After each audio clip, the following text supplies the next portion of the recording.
যেহেতু আমাদের দেশে ইসলামটা এসেছে মৌলিকভাবে ইরাক ইরান থেকে, আর তারা ম্যাক্সিমাম শিয়া আকীদার লোক। আমরা অনেকে আছি যে ইরানকে অনেক ভালোবাসি, জি তাদের মধ্যে কিছু আছে মুসলিম, কিন্তু 95% মানুষ শিয়া আকীদার। আবারও ইরাক ইরান ম্যাক্সিমাম লোক যারা শিয়া আকীদার। আর শিয়া কারা? যারা মনে করে যে আল্লাহ রাব্বুল আলামিন ওহী দিতে চেয়েছিল আলীকে, তো জিবরিল আলাইহিস সালাম ভুল করে ওহীটা নিয়ে গেছে মুহাম্মাদের কাছে, বলে নাউজুবিল্লাহ। আচ্ছা আপনারাই বলেন, এই আকীদা যদি কেউ পোষণ করে মুসলিম থাকে? ওদের ধারণা যে আয়েশা রাদিয়াল্লাহু তাআলা আনহার চক্রান্তে আবু বকর, উমর, উসমান খলিফা হয়েছিল, সর্বশেষ খলিফা আলী হয়েছিল।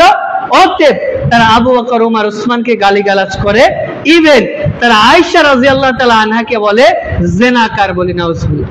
হাফসা রাদিয়াল্লাহু তাআলা আনহাকে গালিগালাজ করে। এখন আপনি ইউটিউবে সার্চ দিবেন, তাদের কালেমা দেখবেন যেখানে তারা আলী খলিফাতুল্লাহ বলে, তাদের আজান দেখবেন যেটা সেইখানে তারা আলীর নাম বলবে।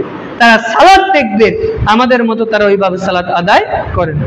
তারা জানাজা যখন পড়ে তাদের ইমামের চেহারা ছবি সহ সামনে রেখে দেয়, এমনকি তারা জমিনে সিজদা করে না।